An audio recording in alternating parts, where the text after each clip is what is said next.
episode with the Weedy Puff, so this second half gets a lot funnier. Don't know why I'm talking into that, I'm on a head mic, that's not even on. Not even plugged in, literally not even plugged in, just a prop. What a waste of money that was. No more gimmicks, that's it though, no more gimmicks. The second half is a lot more serious, don't you worry about that, okay?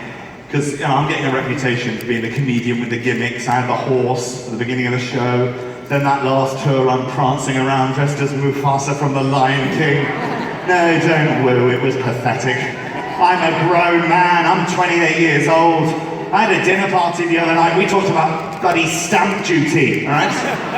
Second half, a lot more grown up, don't you worry about that. Now I want to start by talking to you about last year. Last year was a big year for me, because last year was the year that I decided that I was going to break America. And don't worry, America very much still intact. I got an American manager, Chair, the American manager. Never heard more crap come out of a man's mouth in my life. Kid, what you gotta understand about me, okay, is that I'm not your manager, I'm your teammate, and there is no I in team. No, but there is one in bullshit! Tricked me into signing with him, did Chad? He was like, sign with me, kid, there's a movie with a part in it. Oh my god, this part, it was written for you, kid, it was written for you. Sign with me, the part is yours. I was like, oh great, thanks Chad, sign me up. Joined the agency, auditioned for the part that was written for me. Didn't get it. Went to see the film 6 months later. Do you know who was playing the part that was written for me? Idris Elba. I'm not having a pop, obviously Idris Elba is a great actor, and you know, in hindsight, probably made a much better Nelson Mandela than I would have. It's fine. I have been on a long walk for freedom. You know, don't do the voice, don't do the voice. Move on.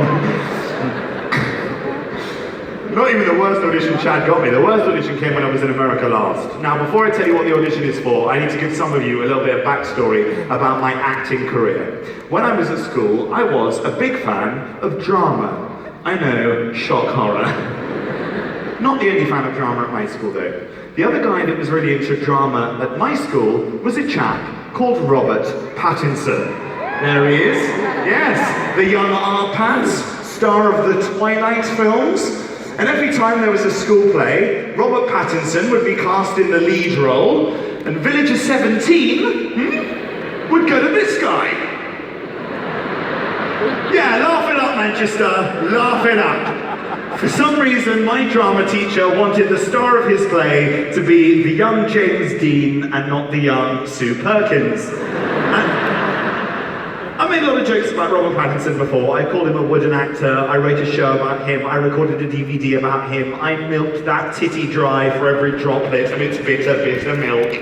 And I will not be resorting to the same playground taunts of those shows, because as I say, I have matured, okay? And as The Guardian quite rightly pointed out when they reviewed my show, one overachieving ex-public schoolboy envying the success of another overachieving ex-public schoolboy, it's unattractive, and it was. So I took a vow that I would never speak about Robert Pattinson on stage ever again. And it was going really well. Until Chad called me up out of the blue. He was like, kid, oh my god, I got you an audition for a movie. This movie is incredible. Get this, in this movie, you would be starring opposite Robert Pattinson. OMG, FML, WTF. And you know what the word was that chimed? Opposite. Not below, not behind, not beneath Robert Pattinson, opposite Robert Pattinson. After all these years of feeling inadequate at his hands, finally me and my nemesis were on a level playing field, and it felt amazing. I was like, well, Chad, tell me about the part. You know, what are we playing? A couple of swashbuckling heroes, good cop, bad cop, two dashing gents competing for the hand of a fair maiden? He went, no, not quite. In this movie, get ready for it, okay? In this movie, you would be playing Nick. And Nick is Robert Pattinson's character's mentally handicapped brother. Yeah, I thought it was a tasteless joke as well. 10 minutes later, that dropped into my inbox. It was a genuine audition to play the younger brother of Robert Pattinson with, to use the politically correct term, Chad, learning difficulties. So I had to think about it, right? I went away, I told my friends, they all thought it was hilarious. I told my dad, he was slightly more pragmatic about the whole thing. My dad went, well, you've got to go for it, son. Those kind of parts are Oscar bait. Look at history. What's eating Gilbert's grape? Rain Man? Forrest Gump? You know what they say, son. Play a mong, get a gong. Oh my God. Jesus wept. No, they do not say that. You have just said that. Oh God. Oh, but this is where the ego of the actor kicks in. Within about 5 minutes of him saying it, I'm thinking, well, he has got a point. This is my chance to prove to the world that I'm a serious actor. That's all I've ever wanted. I'm gonna do the audition. It was the weirdest audition I've ever done in my life. The first thing that was weird about this audition is that there was no script. I was told that I would have to walk into the room with the director and just improvise in character. Well, I had to ask some questions. I walk into this room in Los Angeles, the director's there. I was like, I just, needed to know, how,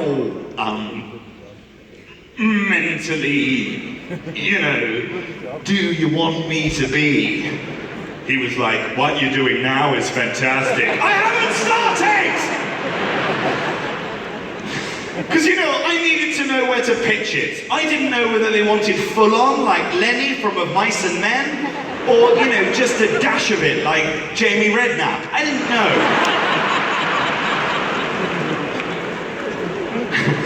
The note that came back was amazing. They referred me to the email. They said, what we want from your character, everything about him should be dulled and emotionless, from facial expressions to the tone of his voice.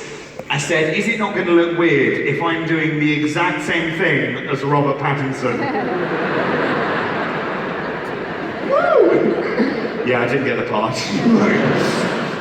I didn't want it. I didn't want your stupid Hollywood film. You go do your stupid movie, Arpat, your stupid, searing yet ultimately life-affirming portrait of disability. You go lend your star power to interesting independent films, proving time and again that you're not just a pretty face, but an accomplished actor with impeccable taste and commitment to his craft. This guy is heading back to the UK so he can tell the great British public where they can buy 2 litres of toilet duck for £1. Winning!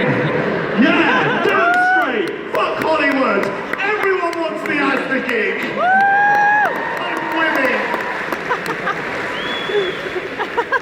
That's the saddest noise ever. I obsess about the failures. I can't help it, right?